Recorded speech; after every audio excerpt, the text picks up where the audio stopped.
¿Qué tal, hermanos? Buenas noches, feliz sábado para todos, que Dios les acompañe en este día de reposo, que lo puedan pasar bien, junto a los hermanos, junto a la familia.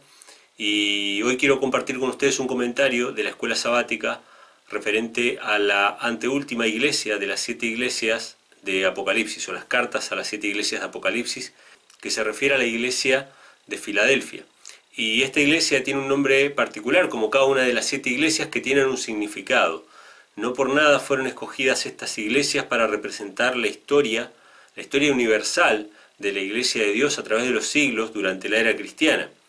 Y esta iglesia en particular coincide con una época o un periodo de tiempo, o el fin de un periodo de tiempo profético, que son las 2300 tardes y mañanas de Daniel capítulo 8, versículo 14. Es decir, el fin de las 2300 tardes y mañanas coincide con el periodo de esta iglesia de Filadelfia. La iglesia del amor fraternal. Y vamos a ver que todas estas cuestiones tienen una relación muy profunda. ¿Por qué? Porque esta última iglesia, o anteúltima iglesia en realidad, que es la del amor fraternal, es la iglesia de los pioneros adventistas. ¿Quiénes eran los pioneros adventistas? Para si hay alguno que no es adventista que está viendo este video, que está viendo esta transmisión de Tiempo de Reunión, los pioneros adventistas básicamente son los reformadores que surgieron en la América protestante, después de que en Norteamérica se formara y se fundara como una nación sin rey y una religión, una iglesia sin papa, ¿no? Una república protestante, después que se formara este país de la libertad de conciencia y muchos peregrinos fueran a refugiarse en Estados Unidos, ¿no? Una tierra de libertad de conciencia, después de que pasara un tiempo, la iglesia volvió a decaer, volvió a apostatar. Las iglesias evangélicas de Estados Unidos volvieron a tomar prácticas de Roma, a acostumbrarse simplemente a las tradiciones, dejaron de buscar en la palabra de Dios y Dios levantó de vuelta un movimiento de reforma, una reforma nuevamente dentro de los protestantes, y este movimiento de reforma, o este gran movimiento de reforma, fue el movimiento adventista, sin lugar a dudas. No hubo otro, después de la reforma protestante del siglo XVI, no hubo otro movimiento como el gran movimiento adventista, no solamente en Estados Unidos, pero con epicentro en Estados Unidos, sino también en todo el mundo. Y esta iglesia, no sin razón, se llama la iglesia del amor fraternal, por varias características. Una de ellas es que reconoce a Jesucristo como el Hijo de Dios. El movimiento adventista pionero no era un movimiento trinitario, por lo tanto consideraba a Cristo como el Hijo verdadero, el Hijo literal de Dios. Y la Biblia dice que el amor de Dios se ve, esto está en 1 Juan 4, que el amor de Dios se ve en que Dios se entregó a su Hijo. Es decir, no podemos ver el amor de Dios de otra manera, sino a través del lente de la entrega de Dios de su único Hijo, de su unigénito. Entonces ahí tenemos una relación importante. ¿Por qué era importante conocer el tema del Padre y el Hijo? Porque esta era la iglesia del amor fraternal, la iglesia que estaba basada en el fundamento firme de que Jesucristo es el Hijo de Dios. Pero no solamente eso, este movimiento adventista, cuando terminó el periodo de las 2300 tardes y mañanas y se anunció la segunda venida de Cristo y pasaron por el gran chasco, y esto también tiene una importancia en el mensaje a la iglesia de Filadelfia, cuando pasó todo eso y se cumplieron los 2300 días y después de pasado el chasco, esta iglesia pionera, revisando las doctrinas, revisando las profecías, revisando los textos bíblicos, ellos llegaron a la conclusión de que había un santuario en el cielo. Y al haber un santuario en el cielo, estaba el lugar santísimo en el cielo. Y al estar el lugar santísimo en el cielo, había un arca de la alianza ahí. Y al estar el arca de la alianza, dentro de esa arca estaban los 10 mandamientos. Y esos 10 mandamientos estaban vigentes. Y por lo tanto, el cuarto mandamiento también tenía vigor. O sea, en pocas palabras, después del chasco de 1844, cuando se comprendió lo que era el santuario, cuando se comprendió lo que era el fin de las 2300 tardes y mañanas, también se comprendió la vigencia y la inmutabilidad de la ley de Dios. Por lo tanto, esto también es importante y ahora vamos a ver por qué. Porque sin la ley de Dios, vamos a suponer que tomamos la premisa evangélica protestante que reinaba en aquellos tiempos y que reina hoy también en el mundo cristiano, tomamos la premisa protestante de que la ley de Dios fue abolida. Si la ley de Dios fue abolida, es decir, que Dios podía cambiar su propia ley, ¿para qué necesitábamos que venga Cristo a morir por nosotros? No tiene ningún sentido. Si la ley fue quebrantada y el pecado es infracción de la ley, pero yo puedo cambiar la ley, entonces puedo hacer que desaparezca el pecado sin que nadie muera y sin que nadie pague el precio de esa ley rota. Es decir, el hecho de que Cristo haya venido a morir por nosotros en la cruz del Calvario es la evidencia más grande de que la ley de Dios sigue vigente. En otras palabras, si Dios podía cambiar su propia ley, si Dios podía modificar los 10 mandamientos, entonces simplemente tenía que adaptar esa ley al ser humano pecador. Entonces lo adaptaba al ser humano pecador, entonces el pecado iba a dejar de ser pecado, porque ya no iba a ser más transgresión de la ley, y por lo tanto Cristo no hacía falta que venga a morir por nosotros. Por lo tanto, la comprensión de la vigencia de la ley de Dios es fundamental para entender el amor de Dios que estuvo dispuesto a dar a su propio Hijo para que pagase el precio de esa ley quebrantada.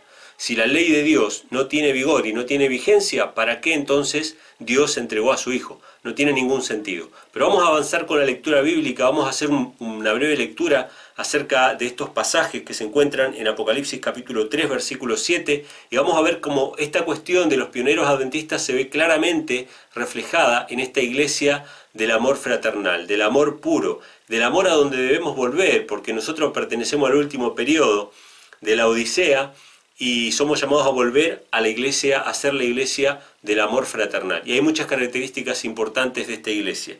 Dice así: escribe al ángel de la iglesia en Filadelfia, el santo, el verdadero, el que tiene la llave de David, el que abre y ninguno cierra y ninguno abre, dice estas cosas. Bueno, Cristo aquí se presenta como el que cierra y ninguno abre, y abre y ninguno cierra. Y estas palabras pueden parecer enigmáticas para los indoctos, es decir, para aquellas personas que van al Apocalipsis directamente sin haber visto el Antiguo Testamento. Pero si nosotros vamos al Antiguo Testamento y vemos el contexto, vamos a ver que las puertas, abrir y cerrar las puertas, no es una cuestión tan extraña, sobre todo relacionadas con el tema del santuario. Recuerden que esta iglesia es la del periodo del fin de los 2300 días, y Daniel 8:14 dice exactamente que al final de los 2300 días el santuario sería purificado. Y el santuario tenía puertas, es decir, tenía una puerta que era un velo que separaba el atrio del lugar santo, y después tenía otra puerta que también era un velo que separaba el lugar santo del santísimo. Entonces, si alguien cierra y ninguno abre, y después abre y ninguno cierra, significa que está cerrando el lugar santo, la puerta del lugar santo, y está abriendo la del santísimo. Está pasando de un tipo de ministerio a otro tipo de ministerio. Al ministerio sumo sacerdotal de Cristo en el lugar santísimo, delante de Dios el Padre, para interceder por nosotros en la última etapa del juicio antes de la segunda venida de Cristo.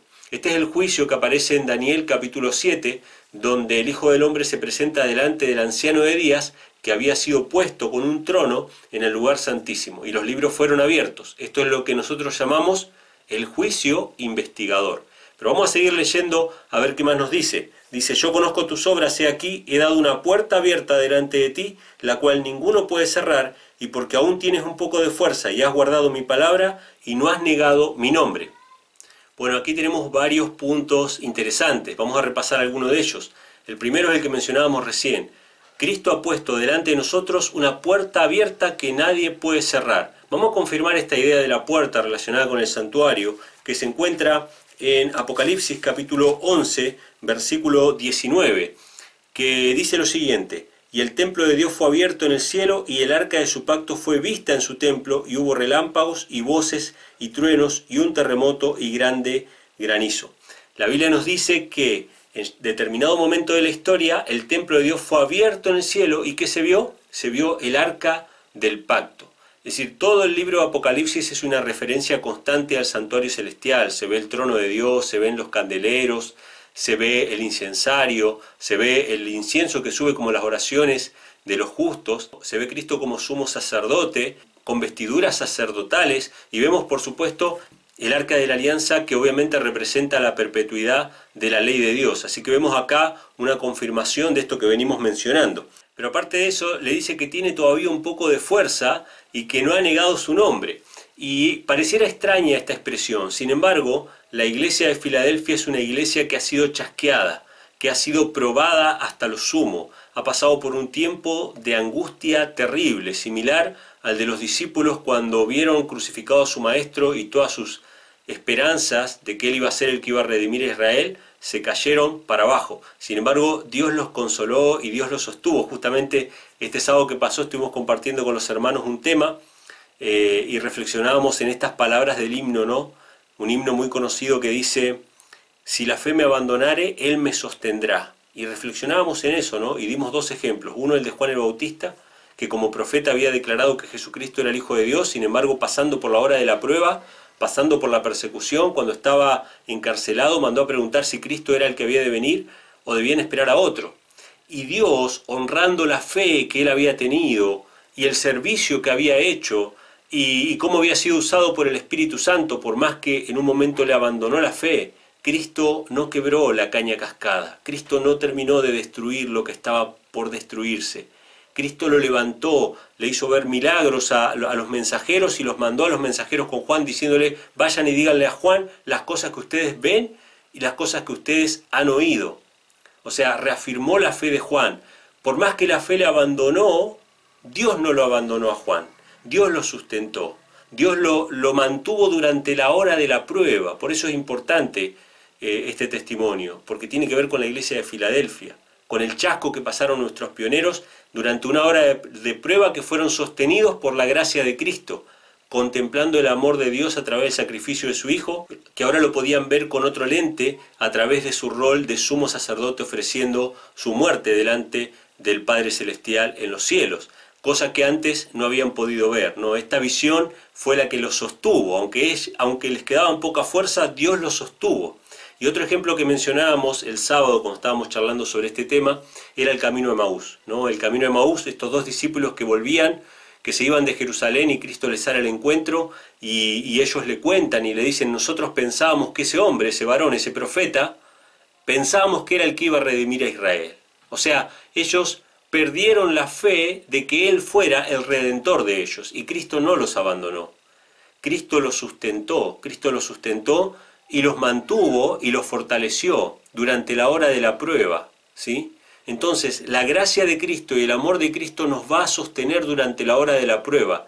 Y la gran prueba y la gran lucha que va a tener el pueblo de Dios en los tiempos finales, la angustia de Jacob, no va a ser tanto por estar en la cárcel, no va a ser tanto por las persecuciones, la muerte, etcétera, sino por saber si Cristo nos ha salvado o no. El tiempo de angustia de Jacob tiene que ver con la certeza de la salvación. Por eso es que Jacob luchó con el ángel y dijo: no te dejaré si no me bendices. Nosotros vamos a tener que luchar. Por eso Cristo dijo, hablando de Juan: los violentos arrebatan el reino de Dios. O sea, los que luchen van a poder arrebatar el reino de Dios y van a poder apropiarse de él, pero va a haber que luchar por nuestra salvación, y la lucha va a ser con nosotros mismos, con las ideas que Satanás va a poner en nuestra mente de que Dios no nos ama o que Dios nos ha abandonado. Y nosotros vamos a tener que confiar en esa gracia y en esa misericordia de Dios que nos va a sostener durante la hora de la prueba. Así que dice, versículo 9, he aquí yo entrego de la sinagoga de Satanás a los que se dicen ser judíos y no lo son, sino que mienten. He aquí yo haré que vengan y adoren delante de tus pies y que reconozcan que yo te he amado. Ya habíamos hablado de esto en la transmisión que me tocó a mí comentar, en una transmisión anterior donde mencionábamos que el judaísmo se refería a la iglesia en general, a los que se dicen ser judíos y no lo son, que decían ser la iglesia pero no lo eran, ¿sí? Y muchas veces, y roguémosle a Dios para no ser nosotros piedra de tropiezo para otros, que podemos llegar a dar la impresión a otros, ser utilizados por Satanás, ser sinagoga de Satanás, y hacerle creer a otros que Dios no los ama, y poner cargas sobre otros y atormentar a otros con un montón de presiones y un montón de cuestiones, dando una imagen errada acerca de Dios. Porque Dios va a hacer que ellos reconozcan delante del pueblo de Dios que Dios los ha amado. Porque lo que está en discusión acá es el amor de Dios. Cuando se niega a Cristo como Hijo de Dios, se pone en tela de juicio el amor de Dios. Cuando se niega la vigencia de la ley de Dios, se pone en tela de juicio el amor de Dios. Siempre lo que está en juicio es el amor de Dios. Por eso Dios va a hacer que esta sinagoga de Satanás se postren y reconozcan que Dios los ha amado a su pueblo escogido. Y nosotros vamos a tener que aferrarnos con todas nuestras fuerzas a ese amor manifestado en el don de su Hijo y en la ley perfecta del Creador, que fue la que Cristo pagó con su propia sangre, ¿no?, en nuestro lugar. Verso 10. Por cuanto has guardado la palabra de mi paciencia, yo también te guardaré de la hora de la prueba que ha de venir sobre el mundo para probar a los que moran sobre la tierra. Dos cosas importantes en este pasaje. Esta iglesia de Filadelfia guardó la palabra de Dios, ya lo había dicho en el versículo anterior. ¿Qué significa guardó la palabra? Que fue obediente, que tuvo la luz de Dios, que anduvo en la luz que Dios le dio. Y si guardó la palabra de Dios significa que ellos tenían la palabra de Dios. Y si ellos tenían la palabra de Dios, ninguna Biblia que haya venido después de los años 1800 puede ser mejor que la que ellos tenían. Este es un paréntesis que hago para los que más o menos siguen mis videos, saben que hablo bastante acerca de las traducciones de las Biblias y las fuentes de las traducciones de la Biblia. Después de los años 1800, después de la iglesia de Filadelfia, salió la iglesia católica y muchos protestantes engañados salieron a querer mejorar la Biblia.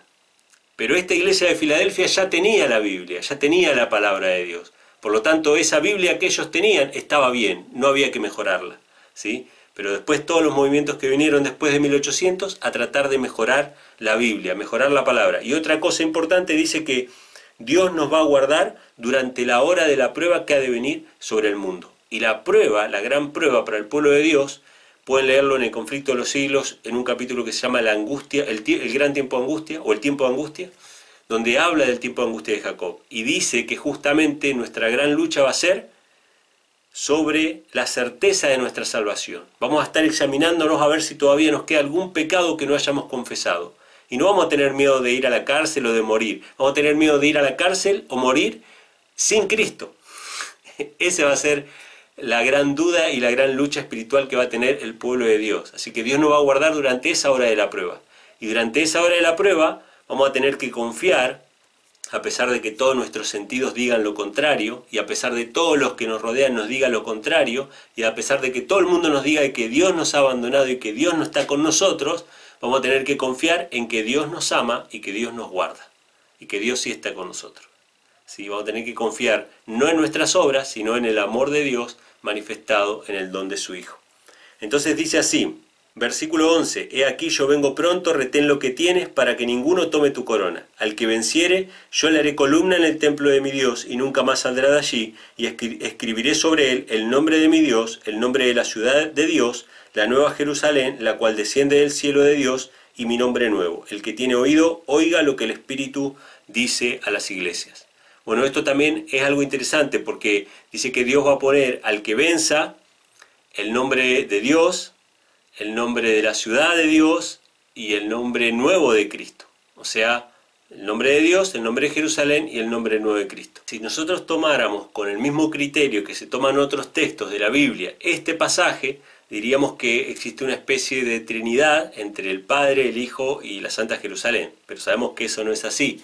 Simplemente está hablando acerca del sello, de la manera en que Dios va a sellar a su pueblo y de cómo ciertos escogidos de Dios, cierto grupo especial y particular, escogido de Dios, que son los 144.000, de lo cual no vamos a hablar ahora, van a tener un lugar especial y particular en la Santa Jerusalén, en la Santa Ciudad de Dios, como ministros de Dios, como siervos de Dios, que fueron profetas durante su vida terrenal, también van a ser siervos en la tierra nueva y en la vida futura. Así que bueno, acá tenemos un pantallazo más o menos de lo que es la iglesia de Filadelfia y cuáles son los puntos más importantes.